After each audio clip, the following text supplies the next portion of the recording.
Joining me now from Las Vegas, Nevada, attorney with Barnes Law LLP, Robert Barnes. You are the attorney, Robert, representing both the students and their parents. This letter from the Archdiocese, I want to start with that. It seems to be emblematic of the problem here, of this knee-jerk reaction. Now, the diocese, in this case, was reacting to the mainstream media, but I think in the big picture, this is a clear example of a rush to judgment, hysteria that was being whipped up during the time, and I would throw in there, from a legal perspective, a lack of due process. No doubt about that at all. So at least the good news is the school system, the diocese, the whole local church structure corrected themselves, remedied the mistakes that they made, went about finding a way to at least come in clean, because their original response was to double down. They were doing an inquisition and investigation of the kids and their families. A rumor spread that I was going to bring a class action against the school if they didn't fix it or correct it. And fortunately, the school, even though that rumor was incorrect, fortunately, the school system did fix it. The local church fixed it.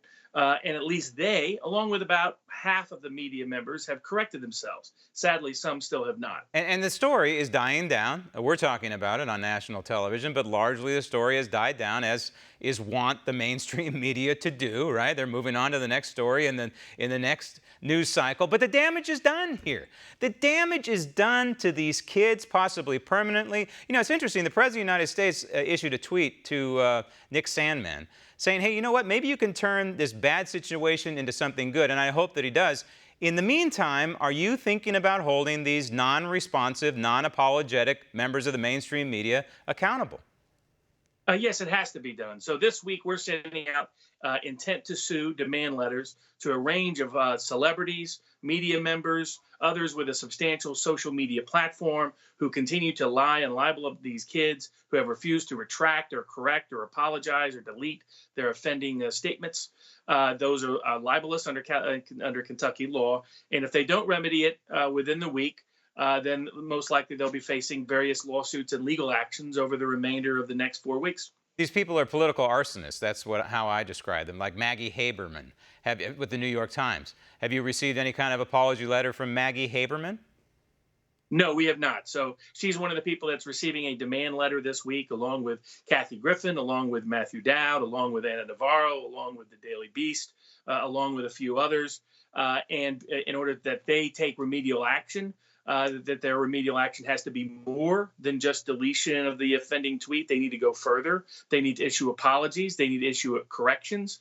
They need to do some remedial action of a meaningful kind that will prevent this and deter this from occurring again. And you tweeted this today, effectively saying, hey, if you don't apologize, we're going to come after you. You say, for all those who refuse to retract, refuse to correct, refuse to delete, and refuse to apologize, but continue to lie and libel many Covington boys, you can expect an intent to sue demand letter this week. I hear Covington is beautiful this time of year. Well, for the record, Robert, Covington on Wednesday will be all of 7 degrees. It's probably a little bit cooler than it is there in Las Vegas. But from a devil's advocate position, can these people just say, hey, First Amendment? They really can't, because these are private citizens. These are minors. And under Kentucky law, that doesn't protect libel. So if you, usually if you lie about someone that's a public figure, you can get away with it if you're a member of the media by saying that you didn't act with actual malice, you didn't act at this very high evidentiary intentional standard. But that standard doesn't apply when it's a private citizen and when it's a minor. Then all you have to prove is that it was negligence. There is no reporter's privilege in Kentucky for lying and libeling kids. But how do you hold the Twitter universe? Let's say you can hold the members of the media and the media influencers, you call them. I guess this would be members of Hollywood, for example. But how do you hold the Twitter universe accountable? It's hard to do that, again, under the First Amendment.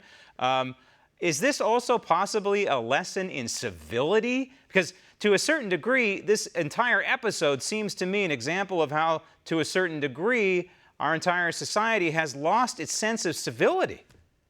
Absolutely. I mean, here the families went out of their way to afford the people who said offending and wrongful things about them an extraordinary opportunity, a week of grace, said they wouldn't take legal action if there was some action taken to delete at least the offending tweets or retract the offending statements. Want to see more videos like this? Click on the link below and subscribe to One America News on YouTube, and call your cable provider and kindly demand that One America News is added to your lineup.